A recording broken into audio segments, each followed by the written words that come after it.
think one of the biggest differences has been in the area of expectations, in that staff now have much greater expectations of the young people in their care because they understand the ideas of growth mindset, and that has removed the idea of, well, no, they can't. No, we don't have pupils in this school that can pass hires. We don't have pupils that can do well at school.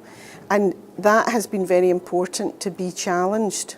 And I also think anecdotally in wider achievement as well, pupils are getting more involved in citizenship activities, sporting events, and I think that's because they were more open to the challenges and certainly weren't put off by setbacks or failures. And again, we attribute that to growth mindset. But again, a side effect that we didn't expect at the start of the journey was in terms of the behaviour of the children, that we've noticed a quite dramatic fall in referrals. For instance, 4 years ago we had about 700 in our third year. Last year we had 87. We have an exclusion room in the school, as many schools do.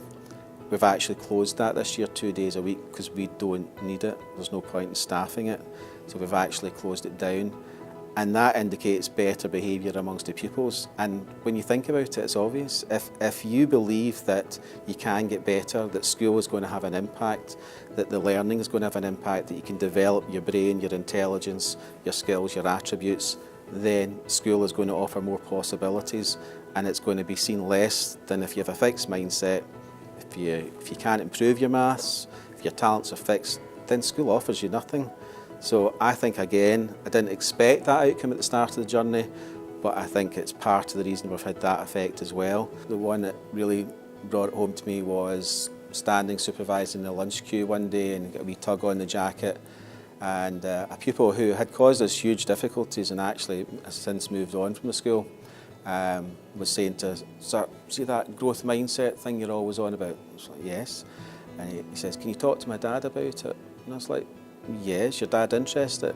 He's, "No, it's just he's always telling me how stupid I am." And I think, you know, out of the mouths of babes, that really brought it home to me that he understood what was limiting his potential, and, you know, and certainly if we could have got his father on side, it would have taken him forward. But it showed you, even with the most disadvantaged group and some of the more difficult children, they understood it and they understood the message, and that was really powerful.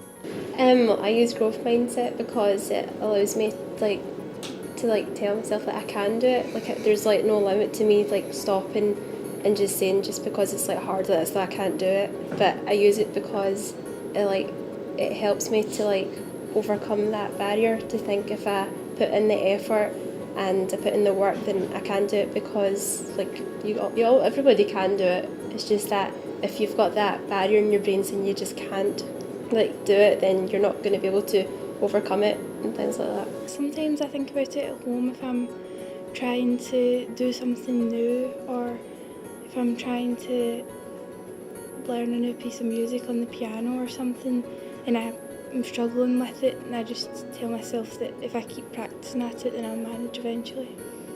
I use it in activities, and I do it at home. So I do athletics, and it's just you get different events and that, so it allows me to take on different things like high jump and things like that. So at first I'm just no, but I've used it to say that if you just do it, then I can actually get somewhere in that event. So I use it for that. Well, I definitely enjoy challenges a lot more now because of the growth mindset that's been introduced to me.